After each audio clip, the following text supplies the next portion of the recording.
Hello, and welcome to another episode of the Bar Exam and Chill podcast. I'm your host, TJ, and today we are going to be going through a UBE essay question from the July 2022 bar exam. If you're from California, this is just a contracts essay, and so the law will be the same. It'll be useful for you regardless of whether you're taking the UBE or the California bar exam. So this is July 2022. I'm going to get into rules that are you would not write about, I guess, on this essay. We're going to get into how to actually answer this essay question.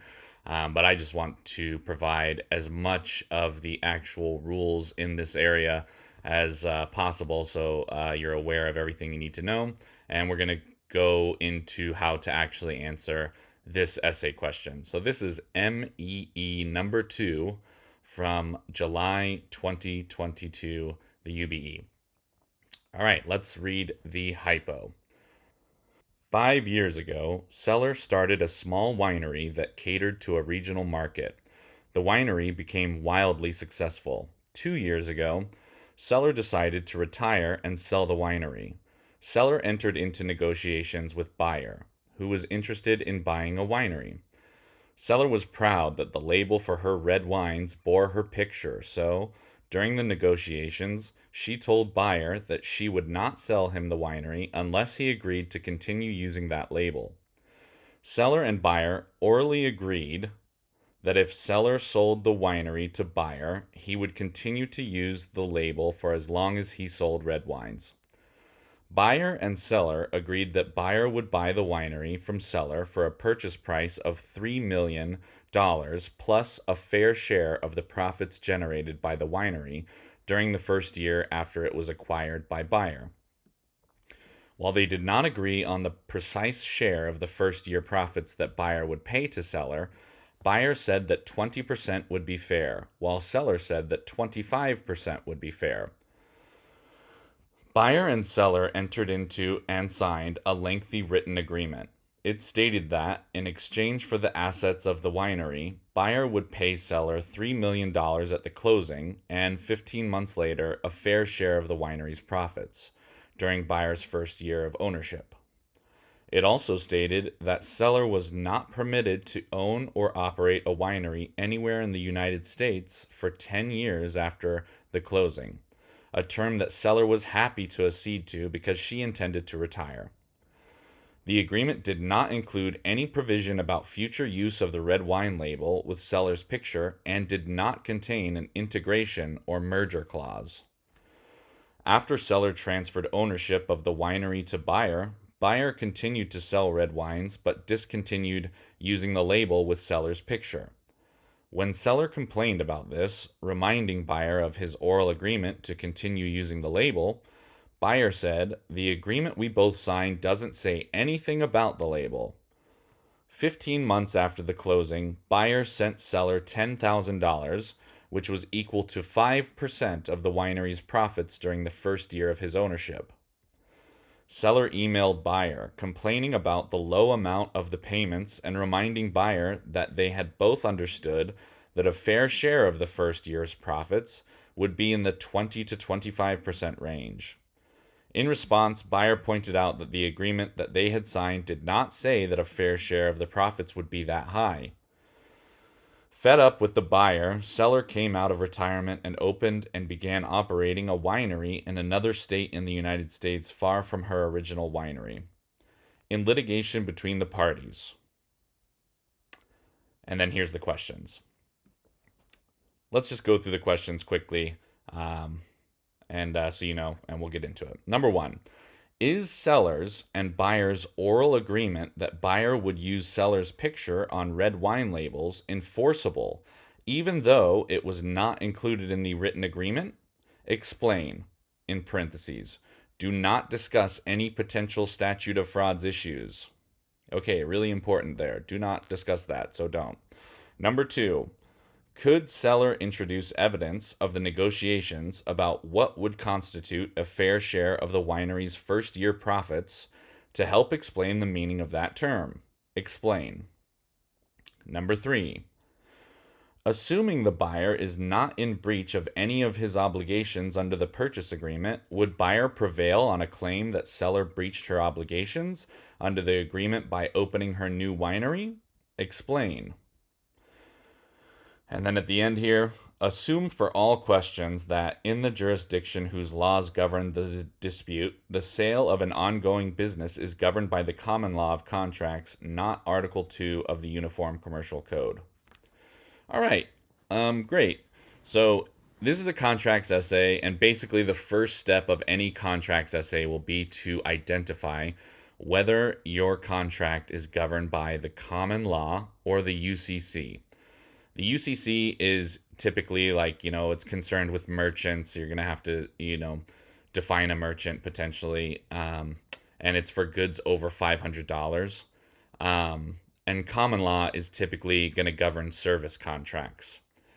Anecdotally, I actually worked with a lawyer who failed the bar exam once. And part of the reason was in a contracts essay, he analyzed under the UCC for a service contract, which should have been the common law, and there are different rules that apply. So it's good to keep in mind that this is kind of your foundational starting point here.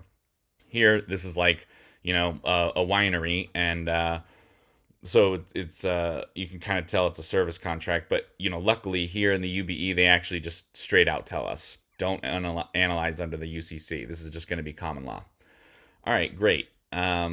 And I think as you listened and as you would read the hypo, there's going to be these kind of keywords that jump out at you. Anytime you see orally, you're going to want to just kind of take a mental note. That's just saying, hey, this is not in writing. That's typically important. So let's kind of get into question number 1. Number 1 is the seller's and buyer's oral agreement. The buyer would use the picture, right? You've got the seller. She's like stoked on her face being on the wine label. Before, that's like pretty critical, before they actually enter into this written agreement, they have this oral discussion where she's like, oh man, I just love my face on there. As a part of the condition for you buying this, I want my face to be on the wine going forward. And then it says here in the facts, which we're always going to be kind of relating back to, the agreement did not include any provision about future use of the red wine label. So this should be kind of hopefully in your mind, you're thinking, okay, parole evidence, right? Parole evidence rule. In the bar exam, if you kind of put a header like in bold, just, command B, parole evidence rule, and then space. The bar exam likes to see stuff like that. It'll give you some extra points as you go through your essay. If you actually pull out those keywords and throw them in bold really quick, it kind of helps the bar exam grade or give you points. You got to remember, they're reading a ton of these essays. It's all the same crap. The easier you make it to pull out like the keywords that you're going to get points for. Like for instance, if you were doing like a personal jurisdiction essay, you would probably want to bold and have a header like purposeful availment, those like key phrases that you're supposed to memorize. The more you pull those out and make them obvious for the grader, the better you're going to do, obviously, because they're not going to skip over or miss something. So here we've got, is sellers and buyers oral agreement enforceable, right, for this picture? So we've got parole evidence. We've got a multi-step analysis that we're going to go through in these parole evidence questions where is this extrinsic evidence, this oral discussion that they had regarding the picture, is that going to be admissible, or is it just going to be limited to the written terms of the contract that they signed? So step number 1, kind of in these parole evidence questions, is there a written contract? Here, yes, there is, right? They kind of give us here. And specifically, this is also clutch. If you ever see this in an essay, this is definitely going to be like critical. It says it did not contain an integration or merger clause. So what is the level of integration? That's kind of step number 2 in these questions. You've got 2 different kinds of agreements, right? Fully integrated. That's going to be pretty much the only type of agreement that you're going to see in practice, because there's basically always going to be a merger clause included as just like a template of every agreement. So in a fully integrated agreement where there is a merger clause, they're not going to allow any outside evidence that contradicts or supplements. And specifically, they're going to focus on, you can't really bring in evidence of these oral discussions or negotiations that happen prior to the written agreement. If there's a merger clause, those are just going to be right out. You can't even, discuss them. The court's not going to want to look at them. They're going to be limited to the four corners of the contract that you actually signed. And there's a little bit of nuance there that we're going to get into. You can sort of bring in some extrinsic evidence in certain limited contexts, but we'll get into that. So here it explicitly says in the facts that there is no merger clause. So we're looking at, okay, it's not a fully integrated agreement. So what is it? The number 2 kind of agreement, it could be partially integrated. A partially integrated agreement is when the writing is final, but some terms are missing, right? You're going to look for a lack of a merger clause, or, it'll just say like, basically it'll probably tell you, just as it does here, there is no integration or merger clause. So what is the effect of this? They're going to have, their court will allow outside evidence in this circumstance where it's a partially integrated agreement. It will allow evidence to supplement, add missing pieces, but you're never going to be able to contradict the actual written agreement, right? So if you've got a contract and it says you're going to pay $3,000, even if the contract is partially integrated, you can't bring in evidence to say, actually, you know what, before we signed this, he said it was $2,000. Obvious reasons why the court is not going to want to do that. What you've actually signed and is on the paper, they're going to assume was the final terms of the agreement. So you can't, even in a partially integrated agreement, you can't contradict what's in the actual written contract, but they are going to allow extrinsic evidence to the effect it doesn't go against what's in there. So here, you can kind of see in the facts that it says, it gives us actually, so it says, quote, and you would want to, so every essay, let's just discuss like, how do you approach these essay questions? Every single time there's basically a formula, so you don't have to think. That takes the pressures off of this IRAC. You're going to be like, here, IRAC, issue, rule, application, conclusion, IRAC. Every time you're going to be going into that. Here you've got the issue, right? What is the issue? And the question just gives you the issue. Is the oral agreement that the buyer would use the picture on red wine labels enforceable, even though it was not included in the written agreement? So sentence 1, here's the issue. What is the issue? The issue's whether the oral agreement is enforceable. Okay, so what is your rule? Okay, your rule here is you've got the Parol Evidence Rule. You, in certain circumstances, cannot bring in extrinsic evidence, whether, depending on whether it's a fully or partially integrated agreement. Here you've got a partially integrated agreement. The rule here is going to be you can bring outside evidence as long as it doesn't contradict the terms that are in the contract. So that's our rule here. Application, right? And in the application section, you're always going to say here and then quote the facts. Quote the facts directly if you can, if it's, quick. If you're on like if the questions are actually on your computer, you can usually copy and paste. I did that for the California one. They had the questions on the Exemplify, like the Hypo was actually on the computer. When I did the UBE, they give you a physical packet, so you actually have to like refer to it and type what's in the facts. But here, the application, you're applying it to. Here, the facts give that, quote, the agreement did not include any provision about future use of the red wine label with seller's picture and did not contain an integration or merger clause. That's the critical fact. So, you've got the rule, it's partially integrated. You can bring in this outside evidence as long as it doesn't contradict. Here, it says the agreement did not include any provision about the future use of the red wine label with the seller's picture. So we're not contradicting anything in the agreement, right? The agreement doesn't say that, the seller has discretion or they don't have to use the picture of her face. So you're not contradicting anything, so you can bring in outside evidence. Conclusion, right? Pretty simple. Application, conclusion. Yes, they can bring in the oral agreement that they would use seller's picture on red wine label. So boom, that is it. You're done for that question number 1. You would be moving on. But I want to just talk a little bit about the Parol Evidence Rule while we're here, and get into the nitty-gritty of how this applies, and this will be useful for the MBE as well as the essay section. So as we've discussed, you've got fully integrated and partially integrated agreements. It's important to note when, this extrinsic evidence, if you're trying to bring it in, it's really important to know when the evidence was actually like created. Here, it's like before, they're negotiating before they sign the written agreement. That's important to note. The Parol Evidence Rule only blocks things said or written before or at the same time as the signing, right? So if you're talking about like terms that were discussed or negotiated or agreed to after the actual agreement signed, that would go under modification.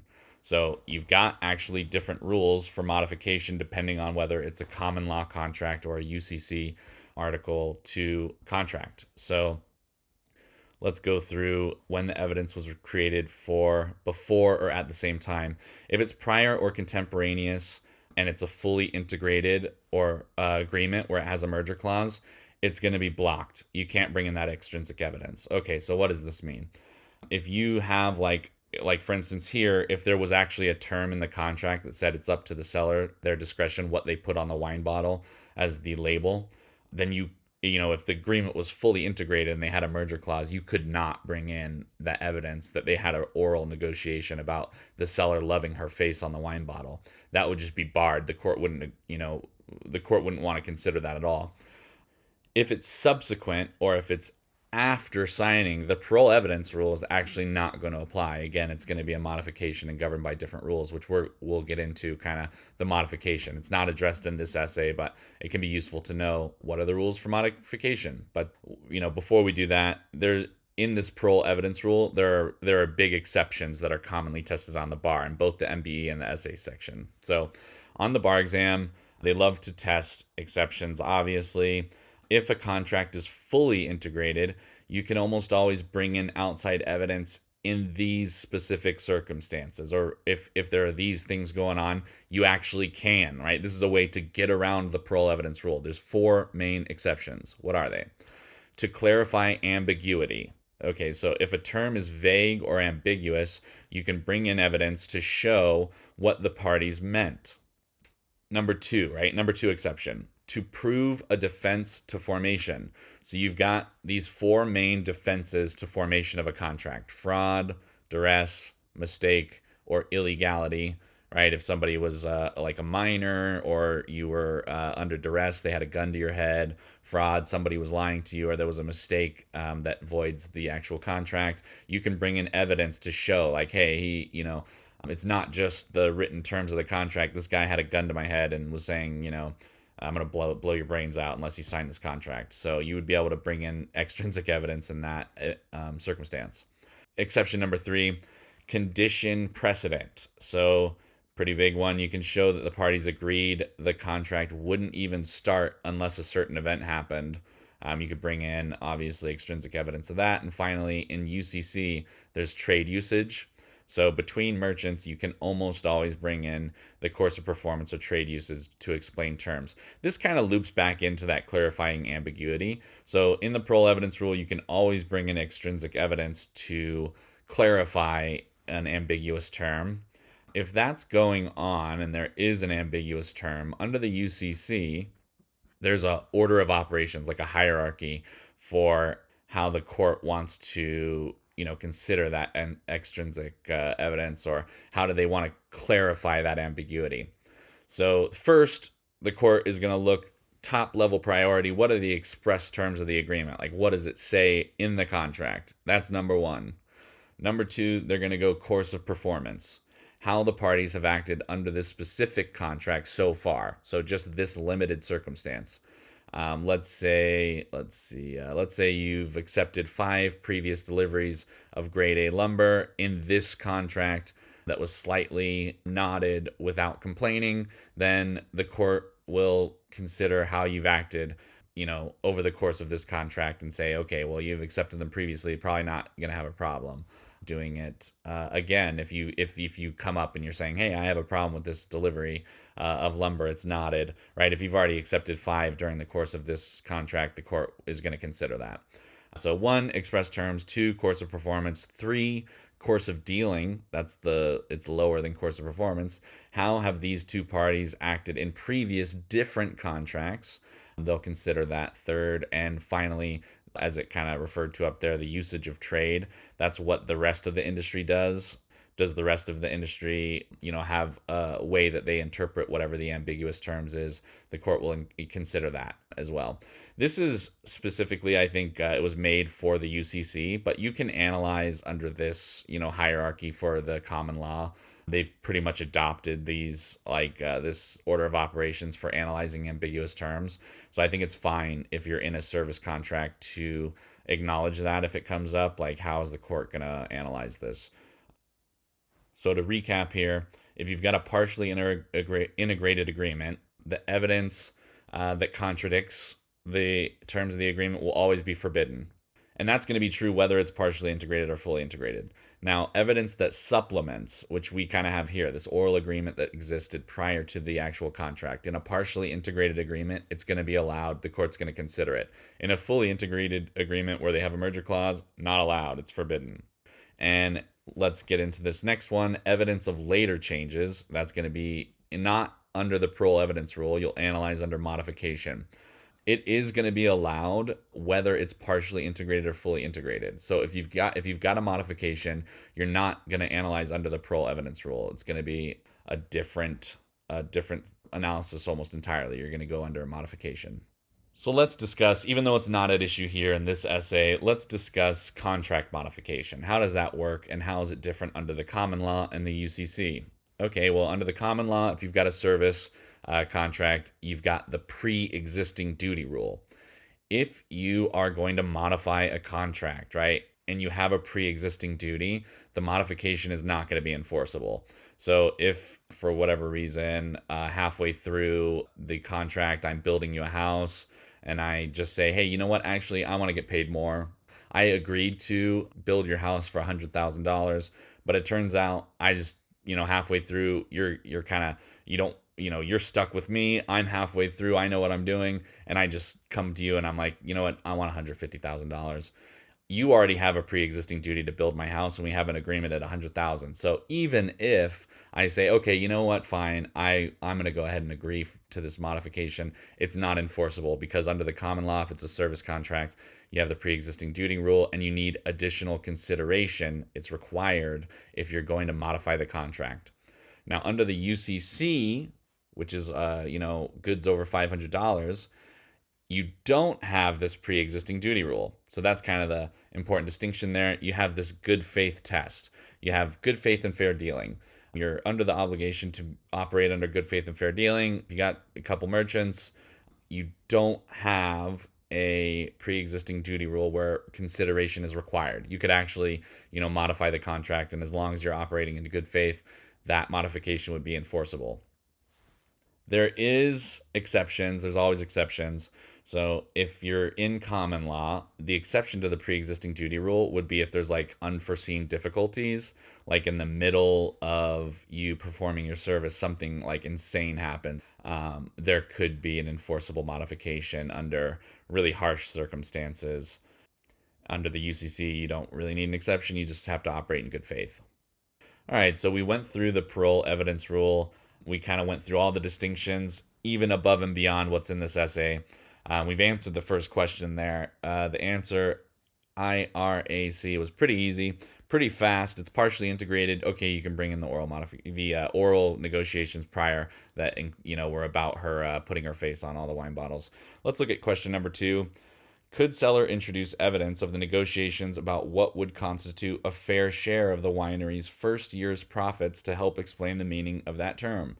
All right, awesome. We already kind of set out the rule here. So what's the issue, right? And I would literally write in the exam, every single time this IRAC, it's not a creative writing program. You're not taking the bar to show off how spectacularly creative you can be. I literally would just follow that formula just so I don't have to think, and I can focus on the rules and so on. So what's the issue here?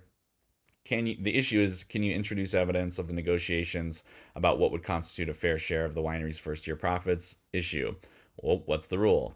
Here we've got a partially integrated agreement, right? And whether it's partially integrated or fully integrated doesn't matter. If you've got evidence of an ambiguous term, you're always allowed to look at and consider this extrinsic evidence.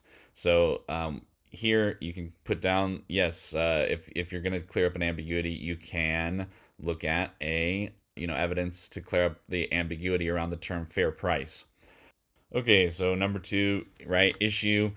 The issue is whether they could introduce evidence of the negotiations about what would constitute a fair share of the winery's first year profits. All right, we already kind of went through this analysis. This is a partially integrated agreement, but whether or not it would be partially integrated or fully integrated, as we've stated, if there's evidence of an ambiguity for a term, the court's going to be able to analyze and consider extrinsic evidence, whether or not it's partially or fully integrated. Both are allowed. So, here you'd have issue.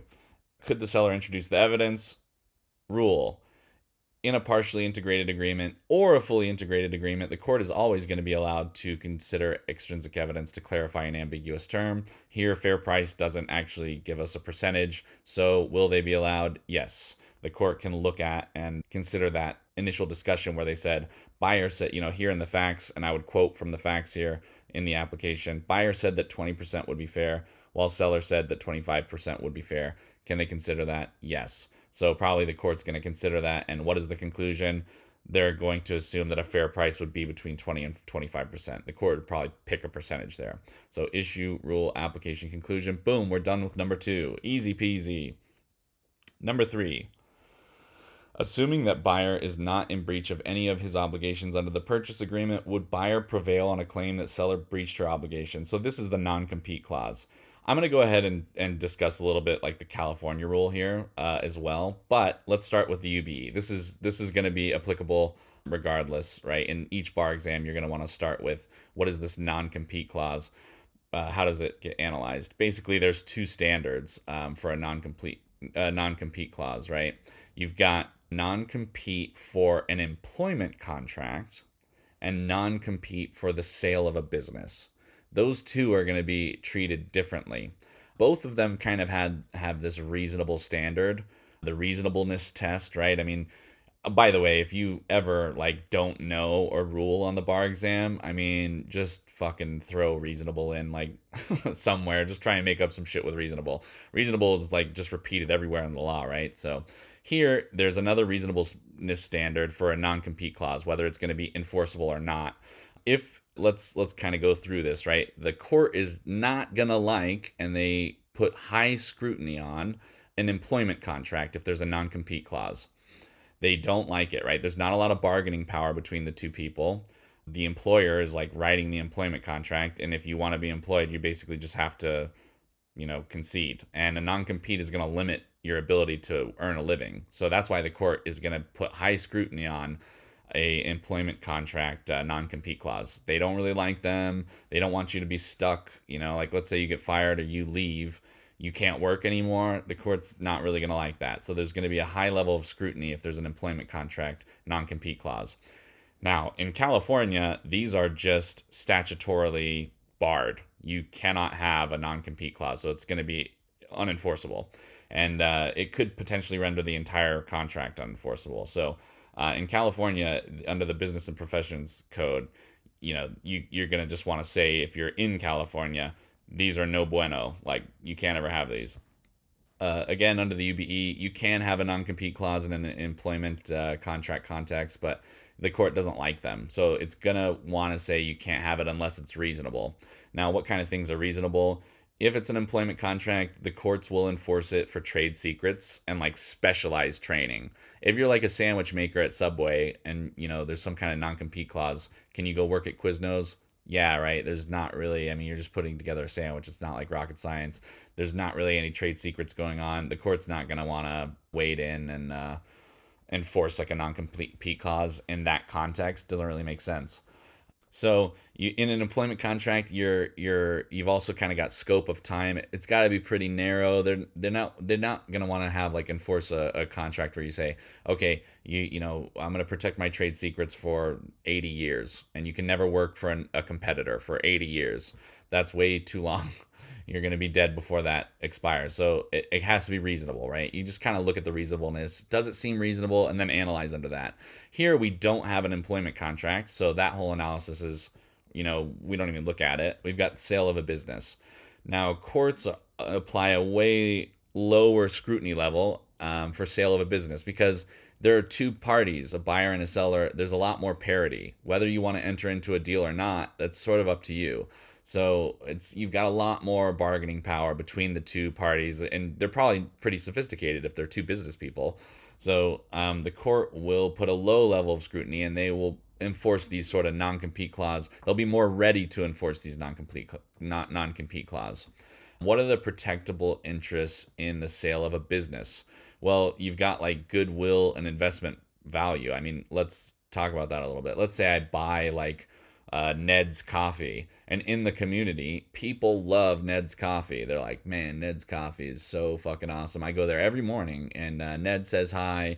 Got my usual order. I come in, I say, hey Ned, what's going on? I'll take the usual.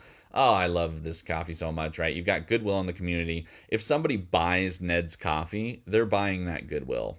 They're buying, it's like an investment that they're making. Hey, you've built up this thing. I'm paying extra on this purchase price to get your business, because you've really established yourself. Now, if I buy your business and Ned just opens next door Bob's Coffee, but it's Ned still, and he shows up and he's like, oh, and then people see him, he's right next door to me, they're just gonna go there. They recognize Ned, they're like, oh well, now it's Bob's Coffee, who cares? Okay, so that, in that context, the court will enforce a non-compete clause, right? It seems reasonable. Like, hey, I bought your coffee shop because it's a successful business and I'm paying a premium for it. So you can't just open up a coffee shop next to me. If there's a non-compete clause in that context, the court is going to be willing to enforce it. But again, you've got this like fishy kind of reasonableness standard. They're going to kind of analyze the geographic scope and time of the non-compete clause. So, you could be like, hey, Ned can't open a coffee shop within like whatever, in the state or in the city or in the county, somewhere around there, right? I mean, it's whether or not it's reasonable. Maybe reasonable minds can differ, and you can come to a different conclusion on the bar exam if it's really close. Obviously, I don't think reasonable minds can differ. Like if it's next door, that is going to be an enforceable non-compete clause.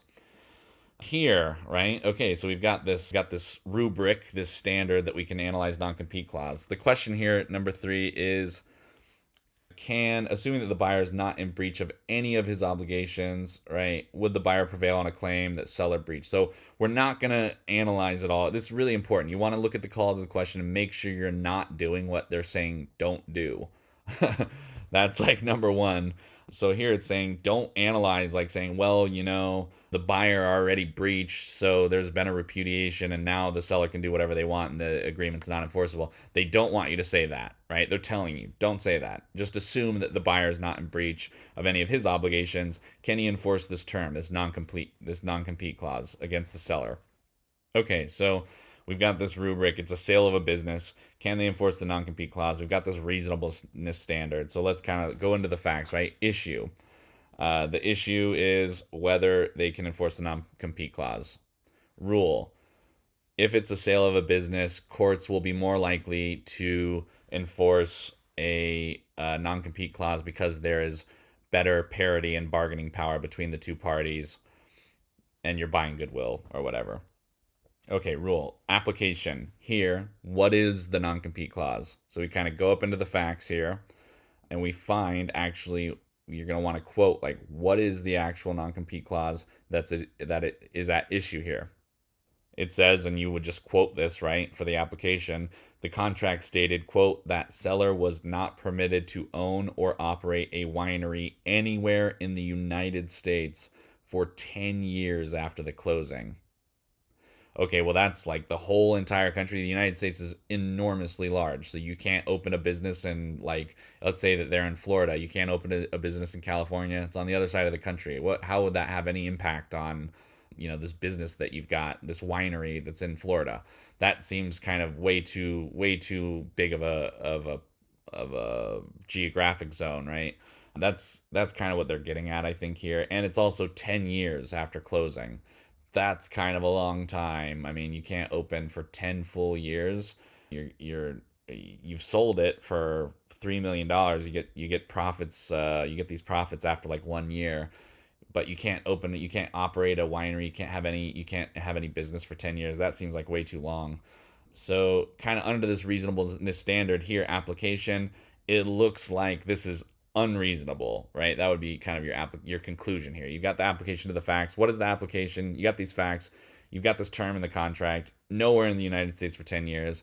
Conclusion, your rule is it has to be reasonable. So is it reasonable? Nah, it doesn't really look like it's reasonable in this context. And that's bing, bang, boom. 1, 2, 3. Bam, you did it. Those are all the rules. We covered a little bit more than, what is actually at issue in this essay. You want to really focus on the call of the question. There's kind of two strategies. Some people read the hypo first and then they read the call to the question. Personally, I preferred actually when I went through these essays, how I approached it was I would actually go to the call of the questions first. So I would read the questions before I got into the hypo. That's going to tell you what you're in, whether it's evidence or criminal law. It kind of preps you for like what topic mode you're going to get into, what kind of things you might be looking for in the hypo. And if you know the questions, it's going to be really helpful to know what facts are pertinent. You might underline, like for instance, if you read the questions here first and you went into the essay, obviously you're going to underline orally agreed to the picture on the winery. You're going to be like, okay, that's pretty critical. The merger clause, you're going to underline and you're going to be like, all right, when I get into my application section, I'm going to say here and then quote the facts. That's the fact. You're going to kind of be pulling out these facts. Now, I think I talked about this in the first episode, but a bar exam is a little different than a law school issue spotter, because in a law school issue spotter, basically you're just trying to put the entire syllabus on the actual exam, right? The more you can put down and show the professor, oh, okay, here's your entire semester that you taught me in this one hypo, the better you're going to do. But here on the bar exam, it's a little bit more pointed. They're asking you very specific questions.